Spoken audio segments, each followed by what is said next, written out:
Hello, my name's Penelope Barr. I run a portfolio career, which means I do everything that I want to do and none of what I don't. So I live a life that feels good to me rather than a life that looks good to others. And that's what I'm going to be talking about with Prosper today. I call it 633. So you'll learn a little bit more about that. And basically, I like to think about my life in the same way that people think about an investment portfolio. So we want diversification, we want to minimize risk, we want to optimize opportunity. And at the end of the day, it makes for a healthier, a happier portfolio. And that's who I am and how I live.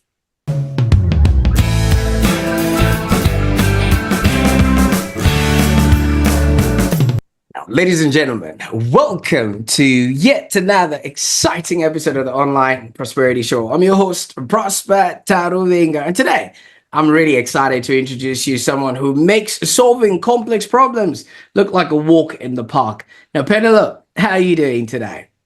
I'm great, thanks. Yeah, thank you. Absolutely. Well, the pleasure is all mine. I mean, besides the shaky start that we had, I'm supposing this is going to be a fabulous episode. And for those that are meeting Penelope for the very first time, I just want you to know she's not just your average tech guru. She's a true Renaissance woman who's actually worked in 8 countries, transforming startups, scaled global enterprises, and she's even written 2 books. And this is where I met her in a book writing community where she's actually my mentor. And you can imagine I'm shaking in my boots right now. I'm a little bit starstruck, having somebody like her on the show today. And she actually has 2 more books on the way, so she's not done with putting books out like that. And I don't think I've mentioned this, but she actually runs her life by something that she calls the 633 rule. And that means 6 months of work, 3 months of travel, and 3 months of creating. And I don't know what part of the season we are on right now, and I'm hoping it's the working bit, because we wouldn't want to be talking to her during the holiday part or the travel part. And wouldn't you want a lifestyle like that? But I think before we dive into all this transformation and innovation and all this coaching magic, let me just maybe start with a little bit of a fun one. Now, Penelope, I hear you actually had some wild travel adventures, including being in a hotel fire. Is that what actually sparked your passion for problem solving, or is there another story behind that? Yeah, so I've always traveled. So my dad used to have 6 weeks holidays every year, and I've got 4 sisters, and so we would always pile into the caravan and go around Australia at different places, and we always lamented not having a holiday house. And my father said, well, no, because the problem with having a holiday house is you only go to the same place. So really, my parents gave me the gift of travel, and I feel like I'm giving my daughter the gift of the world. So she said to me last year when she started year 7, could I please go to school for the whole year this year rather than taking time out to travel? And we said, oh, okay. But I made a vow to myself when I was 18 that I was going to go overseas at least once a year, and preferably twice, only drink French champagne, not that I drink anymore, and never do housework on the weekends. And I've pretty much I've lived up to those 3 ethos, or the ethos of those 3 elements. But yeah, I've got lots and lots of travel adventures. So we recently had 7.5 weeks in Europe and Morocco. And on our first night in London, we had a hotel fire. And the skills that we had to bring to the fore were around organisation, helping people be collegiate and collaborative, and also being calm in the face of a potential disaster. Because unfortunately, the way that we were being managed was basically steering us into the fire. So it wasn't great. But I've had a couple of hotel fires.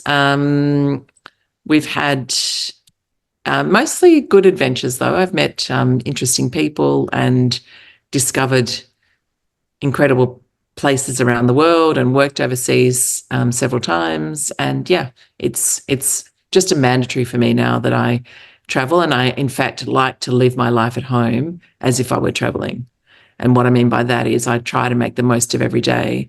I try to hunt out things that are happening in our city or, on the weekends like you would when you're traveling, rather than just sort of, spending time each night watching TV or something, which can be good. There are times in your life when that is needed and that's restorative. But, I think that we're given a gift of time, we're given a gift of a life. And I try to frame it as I get to do these things rather than I have to do anything. And so that's really one of the key motivators behind the way that I live now, which has taken a long time to bring into practice. But it was a vision that I had when I was actually living in the UK many years ago. And I was spending a lot of time in Europe and was thinking about the way that a lot of people in Europe live a very cosmopolitan life in terms of living and working and socializing in sort of the same space, and then making a lot of time for leisure and for travel. And that wasn't something that I was doing at that time. I was pretty much working a lot, still traveling on weekends, but the weeks were definitely allocated to work. And I thought, there's something over there that I want to explore a bit more. And here we are. Fantastic, fantastic. And I quite like that because traveling opens you up to a world that is just, beyond your front door. So many people that I come across, Pen, they tell me that they have never left Victoria or the state that they live in. And you can only imagine what else would they know? You know what I mean? They wouldn't have experienced the sunsets, in France or different areas for them to have a different perspective of that. But Yeah. you introduced us to your other siblings, the four sisters that you have. Do they also have this travel bug, or did that just stay with you? Four of us do, yes, definitely. Although one has moved around Victoria a lot, so I guess all of us do. Yeah, yeah. Absolutely. Now, you did mention, you would have treasured memories with dad in the caravan park. Is there one that really sticks out for you that you would say, you know what, if I had my time, I would want to go back to that place again? Um, well, there are many of those, but one of them is where we learnt about Santa Claus. So having four sisters, one of the things that happened quite a lot for us is we were dressed in similar outfits, same color, different colors, same outfit.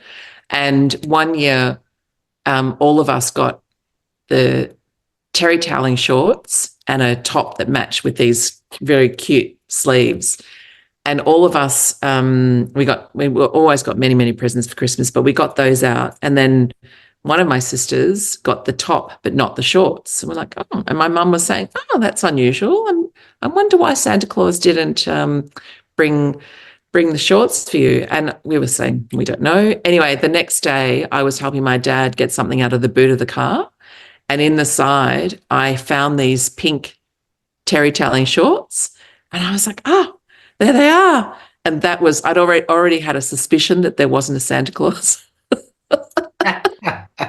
But it was discovered because then I said, oh, well, why are these here? And my dad was saying, oh, Santa must have dropped them. And I said, but the boot would have been closed. And yeah, that doesn't make sense. So I kept it going for a little while because I was an older sister and had younger sisters to keep that magic alive. But it was interesting. I remember it was in Mildura and it was hot and we were getting ready to go. So all of us had our shorts and T-shirts on. So then my sister was able to join the gang by putting those pink terry toweling shorts on. Well, Santa did deliver after all, but not exactly in the way we would have expected, But then, you obviously would have grown up in that sort of, fun travel learning environment, which then made you at 18 want to make it a declaration for yourself to at least go to overseas, once a year or something like that. Did that come as a surprise to your parents, or did they actually embrace it and support that? No, they definitely supported that. Yeah. So, you know, my dad's from the country, and so he talks to anyone. And, even though he hasn't traveled he's traveled a lot, but not as much as we have in terms of overseas, etc. But I remember when I lived in Tokyo for nearly 4 years, and I remember he was trying to talk in English to one of the gardeners in Japanese who was making, the beautiful topiary trees. The trees, yeah. And, he was speaking in English. The gardener was speaking in Japanese, but they did manage to communicate in terms of what he was doing, and the gardener was showing my dad exactly how he was creating these beautiful shapes and things. And so I think that he's given us the I guess you talk about it as the power of networking, but it's really the power of connection that you can always. And I actually think it was Ben Franklin who said something like, know a lot about a lot of things. Yes. So you can always talk to anybody about something. Oh, absolutely. Yeah. Absolutely. That's the best thing, because half of the time, if you can strike a conversation with someone, or, just maybe, in between travels at an airport or whatever it is, some people may actually, help you out in ways that you never thought would have been possible, and things of that nature. So it's remarkable, the gift that you were passed on. And you did say you were passing on this gift to your daughter, but your daughter has respectfully asked to at least stay in school and things of that nature. How does that make you feel? Well, last year she did. This year she was quite happy to take a few weeks off, which was Right. nice. She did do a little bit of schoolwork when she was away. But, I think as she's getting older, she's realizing more and more that traveling is a gift. Right. But last year she just really wanted to be able to, because it was a new school, new friends, the routine was new. She really wanted to be able to consolidate how she was going to make that work every day. Because we've taken her out of school every year before Absolutely. that. Fantastic. I mean, she would have a good story to tell one day. Now, you introduced us to your way of life. Could you maybe share a little bit about this 633 lifestyle? And first of all, how did this unique approach to work and life balance, really come to be? Because obviously you now live vicariously by this. Yeah. So when I was working in Europe quite a few years ago with NAB, I was with NAB Global, NAB Bank, and I was working across Leeds, London, and Glasgow, but I was traveling every weekend. So I went to 72 different places. But I also had quite a few friends in Paris, because when I was in Tokyo years before, I'd met a whole lot of French people. And so I used to go and visit them all the time. And one thing that I was observing was that I was working really long hours every day, and work was very, very important to me. And whenever I'd go and catch up with my French friends and friends of theirs, they were existing in a different way. So work was important, but it wasn't the most important. School was important, but it wasn't the most important. And they really lived, if you think about France in terms of the arrondissements, people often live and work and go to school and socialise in the same space.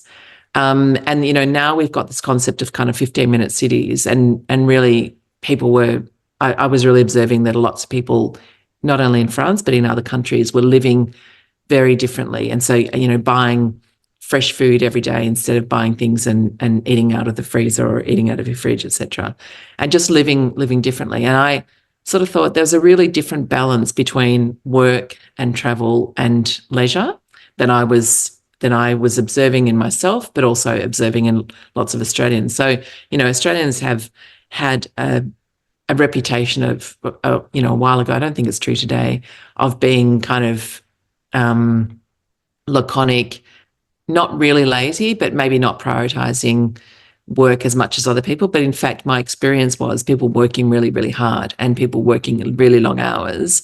And so I thought there has to be a different way, because I wasn't getting the joy that I thought I would like to get from my life. And so I did coin that term 633 years ago, like in, maybe 20 years ago. And so I've always had a vision that I wanted to work in a bit more of a mix of, paid work and work that I really enjoyed. And I really like working in a corporate setting still. And so I like to do interim exec work. But I also wanted to make sure that travel was really a part of my life in a very intentional and structured way.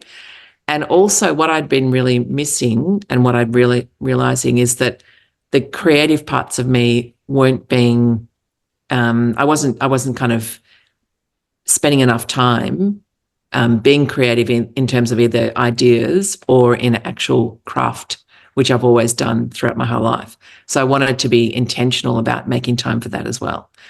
And so a few years ago, when I was made redundant from a role, I thought, okay, there's an opportunity here. And also just before that, one of my sisters had died and I had a big bucket list of ideas. And one of the ideas I had was writing a book, and I hadn't done that. And so I thought, okay, nobody's owed tomorrow. I really need to kind of recast what's important to me. And writing a book was one of those things. And so I set about doing that. And, as you know, that takes a lot of time and energy. And it was one thing I thought, okay, I'm going to dedicate some time and energy to doing this. And that means that I'm going to have to recast and reshape my life in terms of how I think about work. And so that's really when I was thought, okay, I've had this vision, now I can put it to work. And so that's how I've been living the last few years. And it's been great. I've been able to find interim exec roles, which I love. They're really interesting work. I'm really good at helping people solve problems. And, especially if it's sort of an ambiguous space where people are not quite sure what's wrong, but I can go in there and help them. And then I really wanted to continue creating. So I've added to the number of books I'm doing, but I've also added some courses and a range of different communities as well, which I love. So bringing people together around a collective problem and a collective opportunity. And then I've also been able to travel. So it's all worked out beautifully. I'm very pleased with myself. Absolutely. Well, I mean, just listening to you narrate that, I can actually feel the actual spark and the joy and enthusiasm that comes along with having, crafted your life and seen it actually unfold in front of you. So many people don't quite have that opportunity and that experience, and you've literally designed it, and here it is. And is there a book around this? Because I think it's something that really needs to be out there. The 633 Yes. philosophy. Not yet, but there will be. Yeah. I can only imagine. Now, you introduced a word in your last sort of response, about being ambiguous, and it is something that you actually thrive in. Whereas so many people crave consistency and knowing exactly what the actual answer is going to be, or would this be in the test? If it's not in the test, we're not going to worry about it. And obviously, so many, people are not comfortable with not knowing what the next thing is, but you're 99% comfortable with it. First of all, how did this, mindset come about, and how are you sort of utilizing it in your day-to-day work? Yeah. I've always been very curious and driven by continuous improvement. So I like to look at a space, or I've done a lot of coaching and mentoring, where people come to me and say, look, something's not quite right. And I really like unraveling and unpicking to kind of get to the kernel of a problem. And quite often in organizations, there's a desire to make more money, or save money, or make something new, or make something improve, get something improved. And quite often I've been brought into organizations or been steered within organizations to that space where people are not quite sure what the answer might be, or they're not quite even sure of the problem. And I just have naturally gravitated to that. And sometimes when I'm in the heart of it, I think, it would be nicer for me and my energy levels if I were someone who kind of did the same thing all the time, because coming and facing new things and big problems takes a lot of energy, patience. There's always a change story that you have to navigate and that you have to influence with other people. And, with any kind of change, there are people all along the change curve in terms of people who are right up for the journey versus people saying, I'm not going with you anywhere. And then you're navigating all the people through that kind of journey. So I think some of it comes from being an older sister. So we had a court when we were young, and so we had lots of kids around, and myself and my older sister were always given the accountability to make sure that everybody played well, that everybody went home happy, and that everyone got a turn. And equally, we were sort of accountable for vetoing or enabling what we were going to do during the day. So we had, entire school holidays of ongoing games of rounders and riding our bikes and doing concerts for our parents and roller skating and all sorts of things. And I think, being able to kind of create those individual stakeholder plans of one started really early. So first it was making sure that the parents were happy, so they give us a bit of money for lollies or icy poles, but also that they were sort of entertained and knowing that their kids were going to be safe, and then making sure that, the fights were minimised, that everyone was pretty happy and everyone could go home to bed thinking that was a pretty good day and come back again the next day. So I think there's a lot of that kind of making your own fun, which really comes to the fore in terms of the work I do with organisations and with individuals.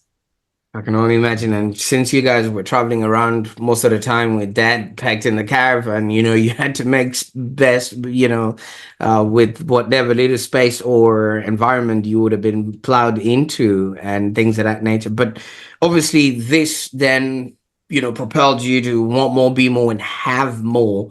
And you literally shifted from being a high-powered executive to now focusing on this lifestyle, the 633 lifestyle, that's really more aligned to your personal goals and who you've become. But there would have been an adjustment sort of in you trying to no longer have to wake up and high stakes meetings and things of that nature to, like you say, wake up in the morning and make sure everything is as you want it to be.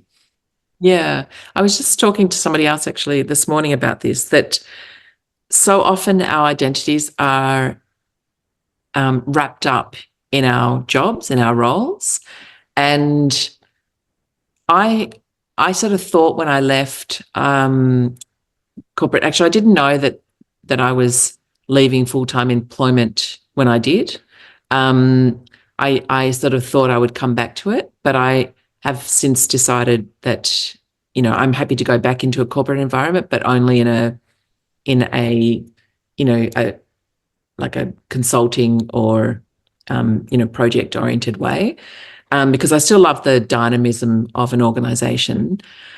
But I sort of thought I would be curled up in a fetal position in a suit, and thinking, oh, what have I done?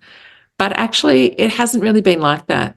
So it's been amazing to me how quickly I've been able to let go what was really important to me in terms of hierarchical status in an organization and money. And now I live by some different principles. So one of the things I live by is that there's always more money. So, you've got to get really clear on what you need, but then thinking about, I've got so much stuff. I don't need any more stuff.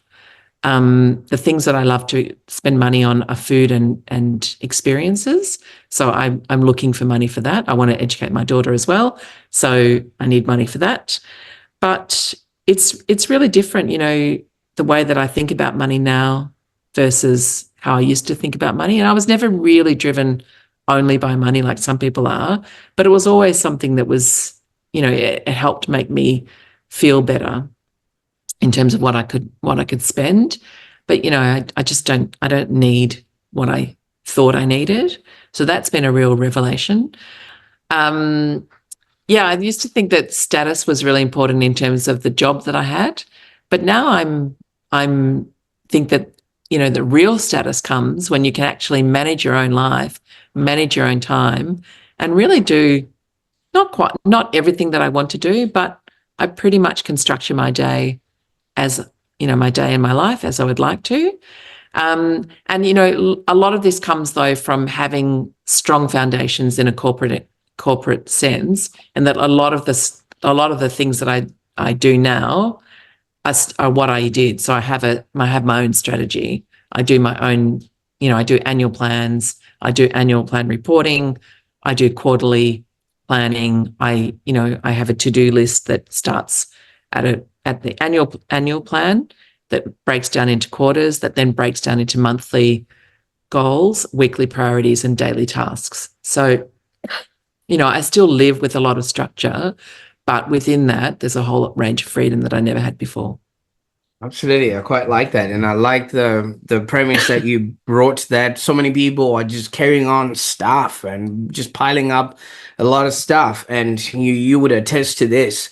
You know, as a traveler, you would know that the more luggage you carry, the more expensive it becomes. You know, if you're allocated an amount of kilograms, anything above that is like a whole ticket seat in some airlines. You know that you have to pay in order for you to actually compensate for that stuff that you're picking Yes. up. So, you know, if you travel light, you know, let's things work out for you. You know, you just whiz in and out of airports without having to stop in long queues, having your luggage checked and things of that nature. Now, you've actually gone on and started looking into this at a more lucrative way, like you said, and you introduced us to Sheriff and you know, things of that nature. You now coach individuals to run communities, like I think it's product you, and you also Mm. have career on your terms. You know, first of all, maybe just walk us through what that entails, because now you're literally giving people back to themselves. You know, if it's on your terms, you're literally owning your time, owning your space, and literally knowing what you actually want, so you can avoid the hefty fees of traveling heavy. Yeah, absolutely. Yeah, so Career on Your Terms is a series of masterclasses, and basically it starts from sort of now. So it's four things. So now, next, beyond, and how.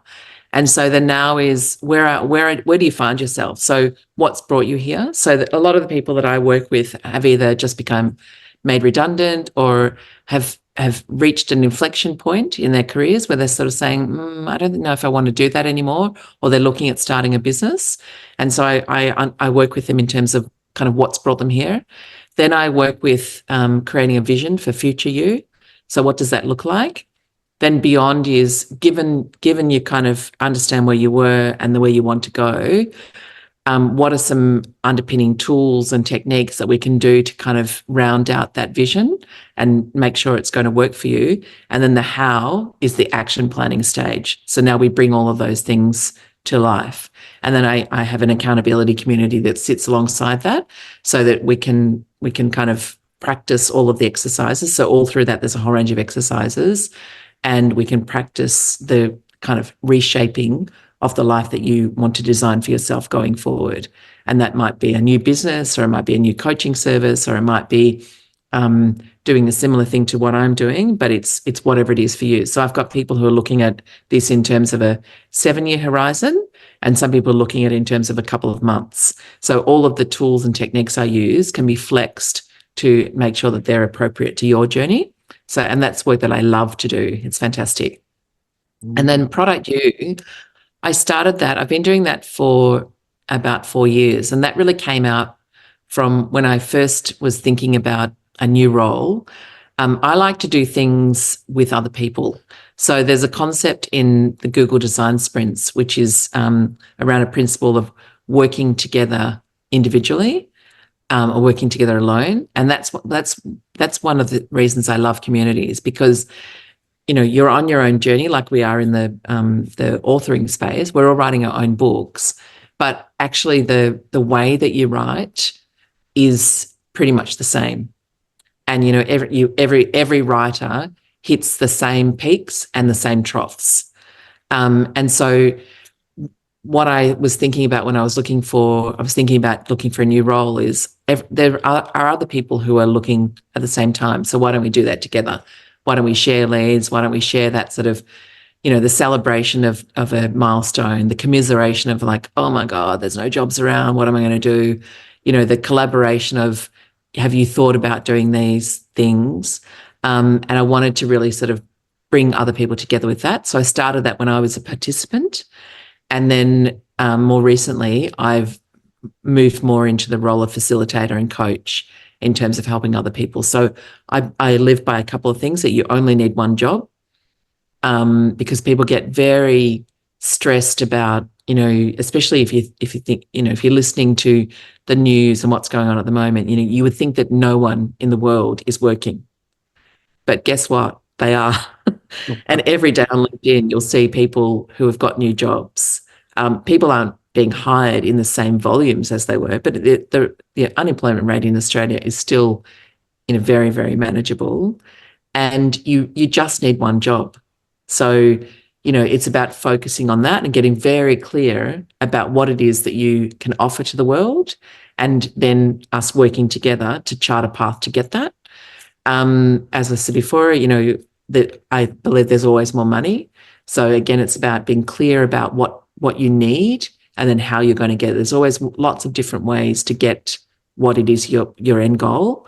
And then the other thing that I live by, the other principle, is no, no, no eventually gets to yes.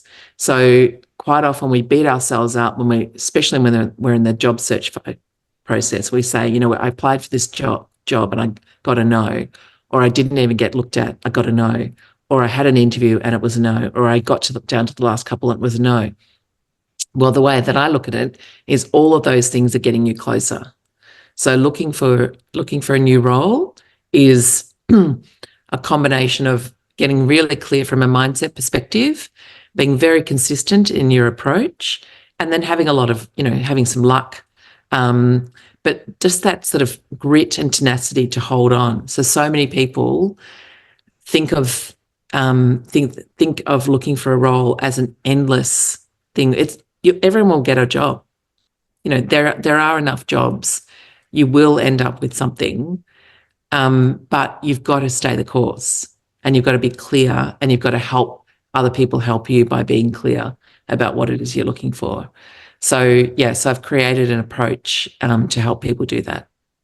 Absolutely. And I quite like that, because you're literally helping people shift from the traditional sort of career mode into more fulfilling and, somewhat portfolio careers, which they can, plug and play into different sectors, along the journey. So what would be the best way that people can maybe get a hold of you and find out how you can possibly help them with this new transition? Yeah, to the most consistent way is probably through LinkedIn. So just LinkedIn Penelope Barr. I will have a website soon. It's one of my things on my list at the moment. That's in my next quarterly plan, is to actually get that published. But yeah, LinkedIn is probably the best way. Absolutely. Now, obviously, we did mention the 633, lifestyle philosophy. What segment of this are you in this particular time when we record this?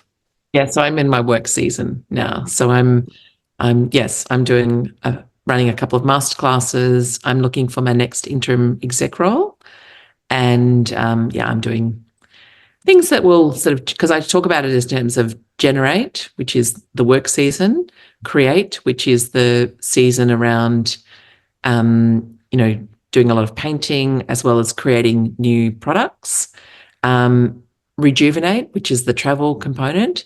And then also across the year, I have a component around participate. So that's when I run the communities that I run. And also, I'm a community member of some other things as well. Absolutely. I mean, obviously, you've got it down packed, and it seems to be working for you. What sort of advice would you maybe give to somebody who also maybe wants to create their own version of this sort of lifestyle, but it just kind of feels trapped, and they feel like, oh, I can't because the kids, I can't because the weather in Melbourne, 4 seasons in a day. I'm just coming up with any excuse possible right now. Yeah. Well, yes. I mean, I think the advice is you've got to decide to do it.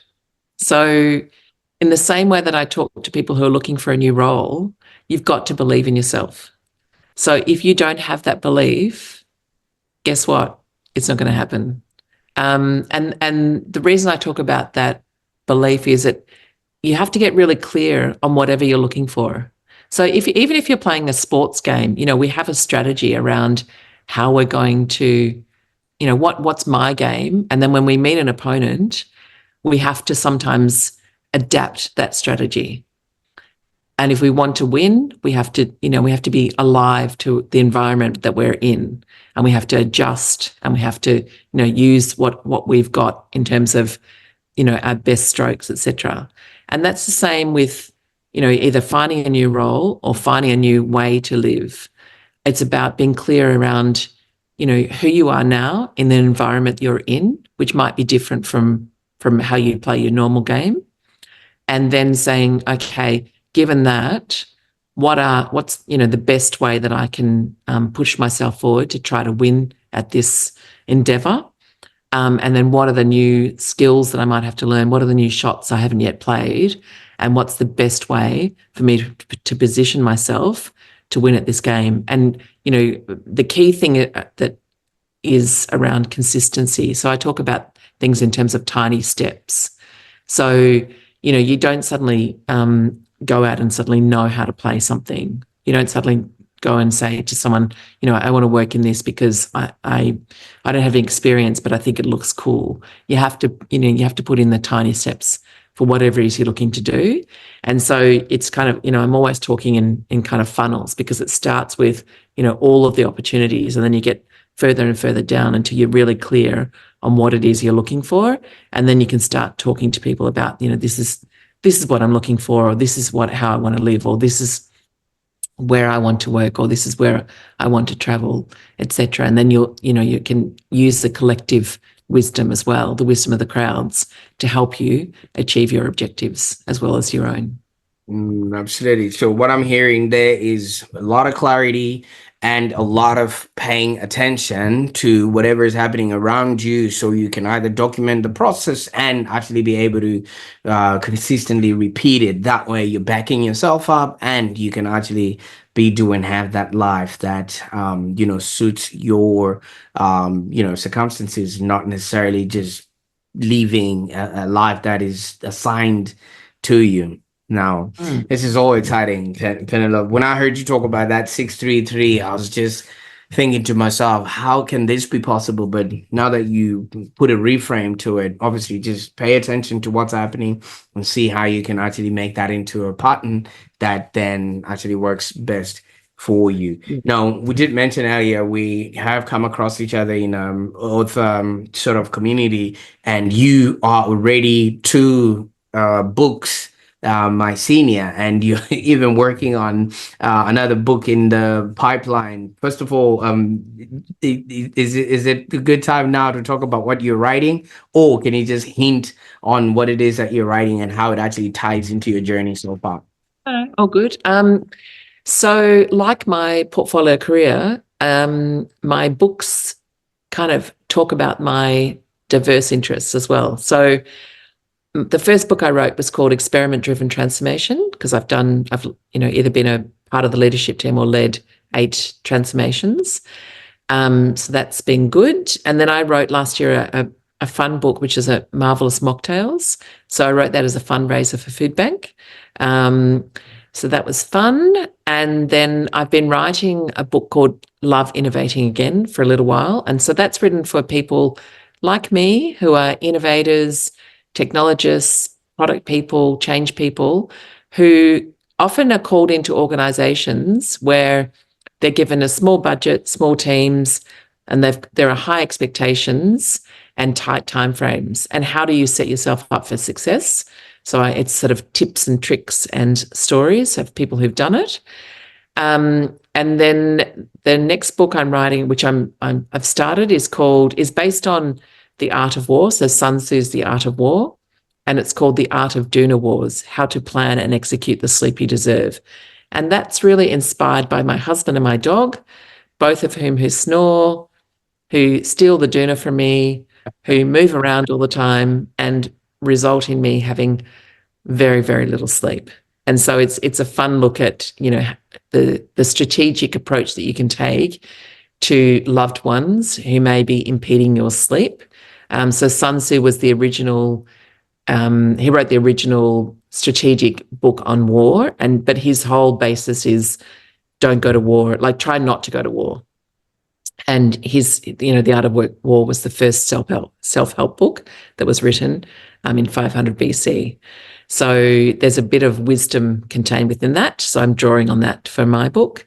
And then, as you mentioned, there is a book just in a very skeletal way at the moment around 633.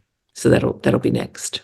Absolutely. Yeah. Well, that one will be lining up outside. You know how they line up for new Apple phones or new Apple products? I will definitely want to know how that actually works and things of that nature. But I can't thank you enough, first of all, for your patience, and second of all, just really being a professional and helping us out on this show today. I mean, your life story, your experience, and your values, and everything else that you bring to the table are so remarkable that if somebody would just take a glimpse into what you're doing, they can literally revamp and rejig their life so they can actually have a happier existence. So I can't thank you enough for that.